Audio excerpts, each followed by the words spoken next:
Hello, everybody. My name is Matthew Bass. Some of you know me, some of you don't. Wanted to do a video because we're in a lot of the groups together, and we get asked quite a bit. It seems about once a week almost. Is what training is available for studying for NICET? And so I want to do a kind of quick video to show just a brief overview, not going into depth into each of the different sites. Obviously, there's a lot of them you probably know about, but I wanted to show you that a lot of this stuff is actually on the NICET website as well. And I encourage everybody, when they ask questions about NICET, I know some of us can be more of a smartass than others. And we say, have you even gone to the NICET website and looked? And I would just tell you that most of the questions that we all ask in our group can be found right here on the NICET.org website. It's where most of us that, do well with NICET, I can tell you most of us probably know the site very well. And so right here, we're on the NICET website, and right here in the middle here, it says training. Look at that. That's amazing. Let's click on training. Let's see what it goes to. So the one thing you'll notice is that the NICET site is going to talk about the things I've mentioned in other videos, and I'm sure we've mentioned in some of the responses, is that part of the training, NICET does a really good job to try to prepare you, because obviously most of the training you should be getting is on the field, hands-on work experience. That's why NICET does have the exam as one portion and the work experience. Work experience really should. That's why sometimes people ask, like, what training can I do? Me personally, I say experience, good experience, is some of the best than anything else you can dig it. But NICET does a good job as well. And one of the first ones they go over is the content outlines. I've made a couple of videos about this, and the content outlines are just that. They have one per each exam level, and it tells you basically by subject like installation, maintenance, stuff like that. And it breaks it down even by percentage to show you what you should study for each of those levels. It's very helpful because it kind of can narrow your focus. Instead of studying the whole book like NFPA 25 or 72, it's saying just study these chapters or these sections and you'll do fine.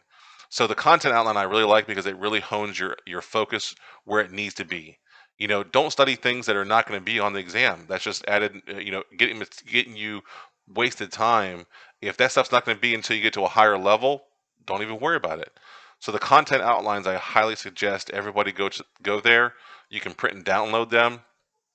Really good information to start for training for NICET, because what better to train than to know what exactly is going to be covered on each exam by percentage. So if you get, like I said, I think on some of them the percentage is like 35 to 45%. That's telling you that that's a big percentage of the exam. That's something you should be really mastering those sections.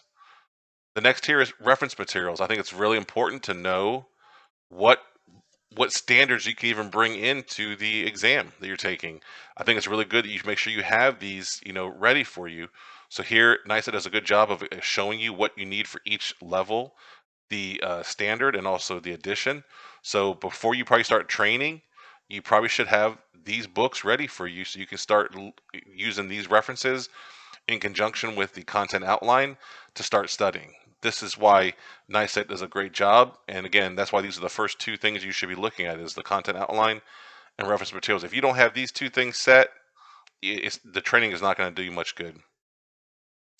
One thing people do forget a lot of times too is that NICET does have practice exams. If you click on here, the practice exams are pretty inexpensive. So if you're looking for a quick exam to see how you're doing, I mean, right here is no better. 45, 50, 55 bucks. That's not bad to take the exam. I took these a couple years ago. They're really good. I will tell you that, it's a one-time use. So make sure you're prepared. Again, make sure you have your books ready. Make sure you're ready to take it serious. And again, but NICET does offer practice exams for most of the fields we have. And again, pretty inexpensive. So if your company is sponsoring you or going to pay for it, this is a good way to at least get some practice.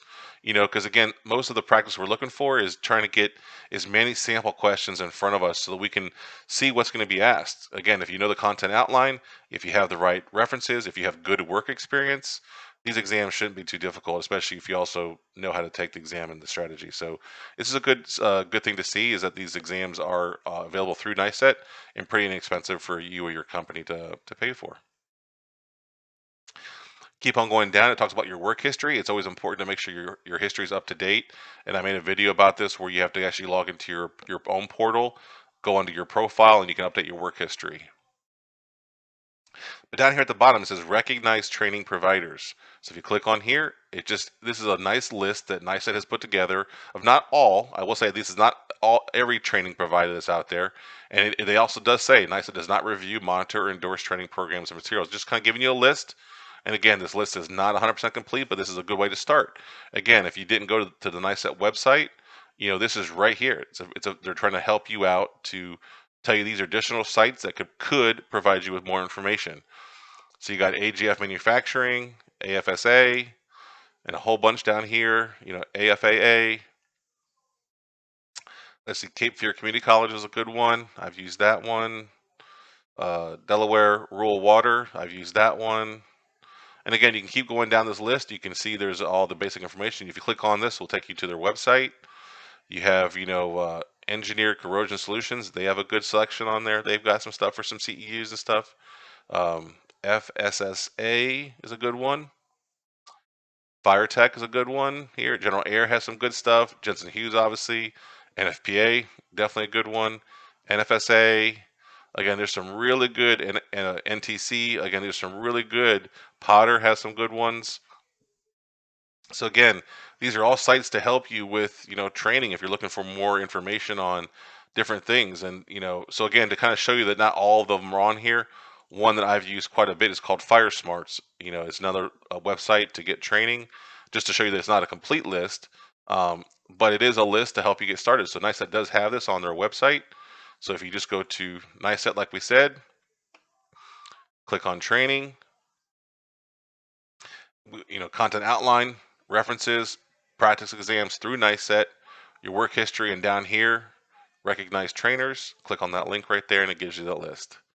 So for those that are looking for extra training, these are all really good ones. A lot of these I've used myself, and I can tell you that sometimes, people ask, like, what is the best training? The best training really is down to each person. I mean, there's some of them, like I can tell you, I like Fire Smarts because I know some of the people who do do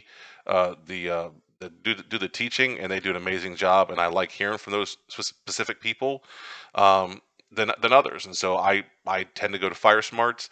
I can tell you there's some. Again, it really comes down to your personal interest. There's some. It's kind of like Apple and Samsung.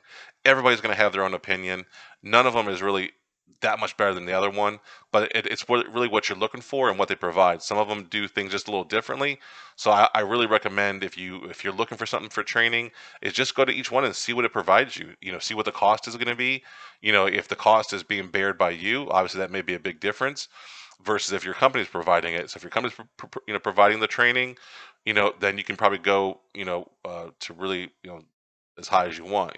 But again, good information here to go through. And again, all this is on the nicet.org website. So again, one of the biggest things I try to tell people is just get familiar with this site, because there's so many of the questions that you're asking in our groups that can be answered right here in these links. And most of us have learned, we're not masters in any fashion, but what we did do is we went to the NICET site, we clicked on these links and just seen where it took us. And again, this is right here. People ask what training is available. Here's a nice list of starter ones, and again, there's a lot of other ones that are out there as well. So if you have any questions on how to get started or training or anything, please hit us up in the group, and we'd be more than happy to. Thanks, everybody. Have a great day.